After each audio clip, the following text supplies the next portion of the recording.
New York-based, Miami Beach-born David Chesky is a multifaceted artist. Recently, I Skyped him in New York about life as an independent composer and musician and his works. Welcome to Cultural Charles Greenfield, David Chesky. Thank you. Thanks for having me. David, like me, you are an alumnus of Mount Sinai Hospital on Miami Beach. What do you remember as a young person about Miami Beach and the local music scene? And did that have something to do maybe with some of what you're doing now? Well, I was too young to be involved in the local music scene, but I did like the diversity of music in Miami, and I was especially attracted growing up to the Latin and the Brazilian music. My parents would play a lot in the house, and I think that had a great influence on my writing today because I use a lot of syncopation in my music, stemming from growing up in Miami and going to the beach on the weekends with my parents and hearing the Latin bands by the pool, and that was my earliest recollection of music, probably, I guess. Yeah, Fontainebleau, Eden Rock Hotel, the Americana in Bell Harbor, all of that scene with the live music. You moved to New York in '74 and you began composing, performing, recording jazz. Today your jazz group is called Jazz and the New Harmonic. The compositions have a strong improvisatory quality. How do you reconcile that with the way that they're classically constructed, that improv and the classical? Well, Jazz and the New Harmonic is my fun toy. And you look at it like this. Classical is a composer's medium. If you write the Rite of Spring and 20 orchestras play it, it's pretty much the Rite of Spring. If you ask 20 jazz pianists to play My Funny Valentine, you're going to get 20 completely different variations of My Funny Valentine. So the point of Jazz and the New Harmonic is to take these jazz songs and grooves that I write, but stretch the harmonic language so that it's not predicated on minor and dominant chords. It's really predicated on clusters, and the harmony is very advanced and abstract, but at the same time it's organic because it's still rooted in those jazz grooves. Now, the New York Times called this, quote, gritty sophistication with street-level energy and currents of exotic folkishness. Could you play a few examples maybe at the piano just to give us an idea of what we're talking about? Okay, so in jazz, you always have, a groove.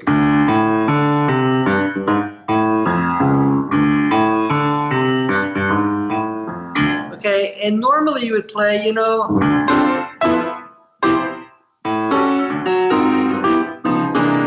but my harmonic language over that would be.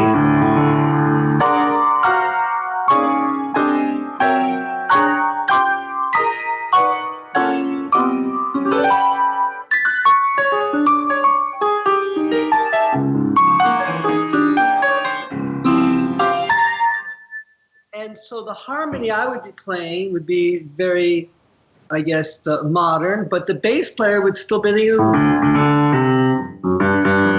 So you'd still have that groove, so there's something to land on. I have a problem. Sometimes free jazz for me, improvisation, where it's just crazy, there's nothing to lock onto. So, I believe art has to reflect time and culture, and we live in a world of syncopation. We live in a world of rhythm. So even if the harmonic language gets very abstract, we still have to hold on to that rhythm that locks us down and it attaches us to the world and becomes organic. Now, speaking of lockdown and grounding, which you just referred to, you had an earlier solo piano album called The New York Rags you did a few years back. Maybe you could play just something from that, just to give us a feeling of the rags that most people are, I guess, familiar with to some extent. Taking ragtime and instead of playing, it's more like, it takes it and makes it more modern. I wonder how you juggle these disparate genres. I should say disparate. Well, I look at life like Baskin and Robbins. It gets boring eating chocolate and vanilla all day. I need these things because it's play. You know, sometimes I get bored writing music, so I want to play jazz. Sometimes I'm bored with jazz, I want to write a symphony. Then I want to do a movie, which I just finished. I want to do recording. I'm very fascinated with science, and you know, I do work in conjunction with the physics lab at Princeton. We're working on a new modeling how to actually create 3D audio. So these are all just fun ways of exploring creativity and just having a good time. You know, everything I do is just because I want to have fun. Well, speaking of fun, you did come down to Miami, I believe, in 2014. Brian Onderdonk and the Orchestra Miami collaborated with the Florida Grand Opera for your children's opera, The Mice War. It's been in Miami, New York, Taiwan, Poland, and you now have an animated film based on that. What we need is a war. A war? We're going to war. We're going to war. We're gonna punch him in the nose, bite him on the toes. Wait!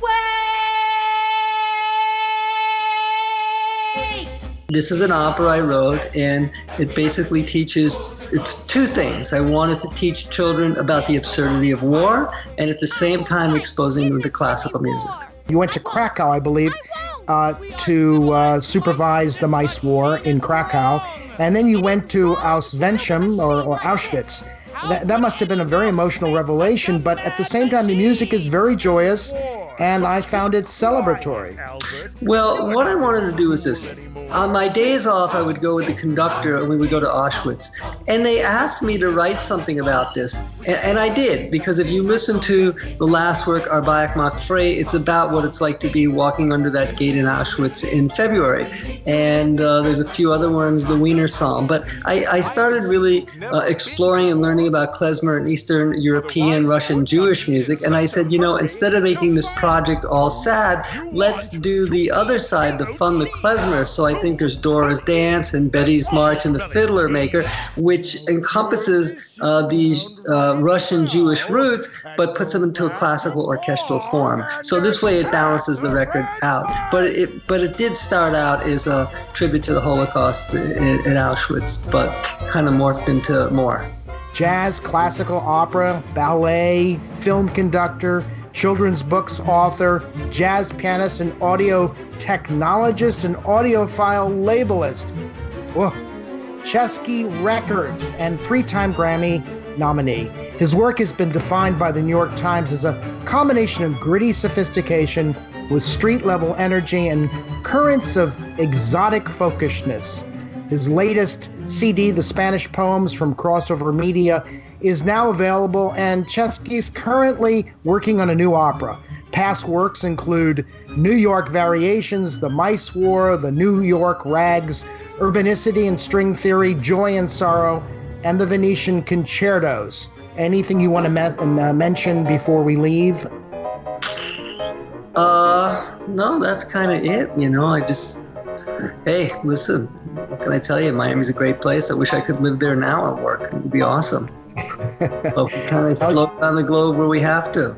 There's always virtual reality, David, and I want to thank you so much for being on Cultural Charles Greenfield. Hey, I want to thank you for having me. So it was great.